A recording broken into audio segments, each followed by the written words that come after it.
తెలంగాణ ప్రజలకు నమస్కారం.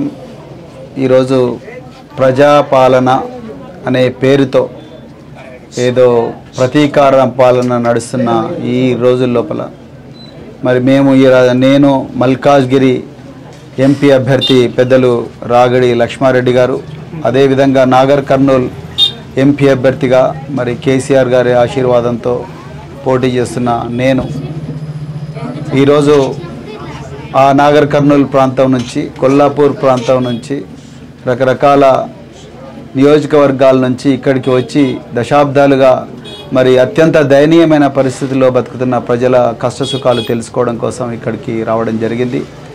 మనం ఇప్పుడు శారద వాళ్ళ ఇంట్లో ఉన్నాము, భూదేవి నగర్. ఈ భూదేవి నగర్లో మరి శారద వాళ్ళ ఇల్లు ఇట్లా దాదాపుగా 300 ఇండ్లు ఉన్నాయి. ఒకసారి మీరు చూడండి, ఈ ఇల్లు రైల్వే ట్రాక్ పక్కన ఉన్నది. ఈ విధంగా 200 నుంచి 300 ఇండ్లు ఉన్నాయి. వీళ్ళ కనీసం నీటి సౌకర్యం కూడా లేదు. ఇదే వాళ్ళ బాత్రూమ్. మహిళలు మరి స్నానం చేస్తున్నప్పుడు పురుషులు బయట ఉంటారు, పిల్లలు స్నానం చేస్తున్నప్పుడు తల్లిదండ్రులు బయట ఉంటారు.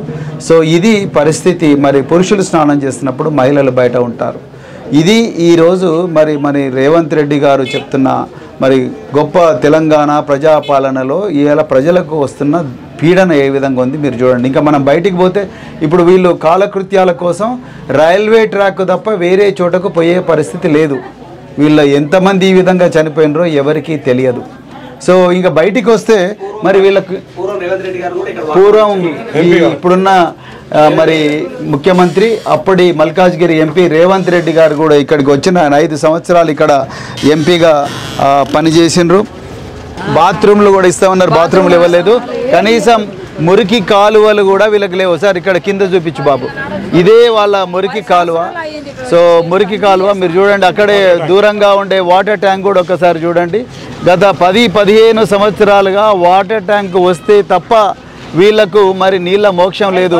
ఒక్కొక్క ఇంట్లో కనీసం అంటే 20 డబ్బాలు పెట్టుకొని నీళ్లను నిల్వ చేసుకుంటున్నారు. సో మరి ఆ డబ్బాలు ఏవైతే వాటర్ బకెట్లు ఉన్నాయో ఆ బకెట్లన్నీ కూడా ఇంట్లో పెట్టుకోవడానికి మొత్తం స్థలం అంతా దానికే పోతున్నది. 10 రోజులకు ఒకసారి ట్యాంకర్ వస్తుంది. మనం చెప్తున్న సోకాల్డ్ గ్రేటర్ హైదరాబాద్ మహానగరంలోనే గ్రామీణ ప్రాంతాల నుంచి ఇక్కడ పొట్ట చేత పట్టుకొని వలస వచ్చిన వ్యక్తుల జీవితాలు ఈ విధంగా ఉన్నాయి. మరి ఎప్పుడు వీళ్ళ జీవితాలు మారేది? ఇప్పుడు ఎక్కడ పోయిండు మరి నాటి మల్కాజ్గిరి ఎంపీ రేవంత్ రెడ్డి, ఇప్పుడు ముఖ్యమంత్రి రేవంత్ రెడ్డి మళ్ళీ వచ్చిండ్రా వాళ్ళు ఇక్కడికి? వచ్చిండ్రా రేవంత్ రెడ్డి గారు? మళ్ళీ రాలేదని అంటున్నారు. సో ఆయనకు ఓట్లు మాత్రమే కావాలి. మరి వీళ్ళ పాటలు తుడిచే ప్రయత్నం వారు చేయడం లేదు. అందుకొరకే మళ్ళీ తెలంగాణ అంతా కూడా మాకు మళ్ళీ కారే కావాలంటున్నది. మరి కేసీఆర్ సారే రావాలంటున్నారు. సో అందుకొరకే ఈ విధంగా వాళ్ళ జీవితాలు మారుతాయి మరి అని చెప్పి ప్రజలందరూ కూడా చాలా బాధతో ఉన్నారు, చాలా ఆకాంక్షతో ఉన్నారు. అందుకొరకే తెలంగాణ ప్రజలకు ఒకసారి చూడండి, ఈ భూదేవి నగర్లో ఈ ప్రజల పాటలు చూస్తే మీకు అర్థమవుతుంది. కనీసం ప్రైవసీ కూడా లేదు, కనీసం బాత్రూమ్ సౌకర్యం లేకుండా ఈ పట్టణ ప్రాంతాల్లో రైల్వే ట్రాక్ మీద పోయే రైళ్ళు, ఆ రైళ్లలో ఉండే ప్రయాణికులు రోజు పోతూ ఉంటారు. ప్రతి 5 నిమిషాలకు ఒక ట్రైన్ పోతూ ఉంటుంది.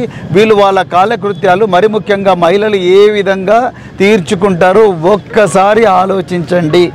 అదే సమయంలో చావులు కూడా అవుతున్నాయి. ఆ విధంగా చావులు కూడా అవుతున్నాయి. ఒక లేడీ చనిపోయిందని కూడా అంటున్నారు. ఇది భూదేవి నగర్లో ఉండే పరిస్థితి. అయ్యా రేవంత్ రెడ్డి గారు దయచేసి ఒక్కసారి ఆ క్రికెట్ మ్యాచ్లు చూసుడు బంద్ పెట్టుండ్రి, అదేవిధంగా కేసీఆర్ను దిట్టుడు బంద్ పెట్టుండ్రి. దయచేసి మీరు రండి. మీరే పట్టణాభివృద్ధి శాఖ మంత్రి, municipal development municipal administration minister మీరే. దయచేసి రాండి, వచ్చి చూడండి ఈ భూదేవి నగర్ పట్టణ బస్తీ వాసుల బాధలు.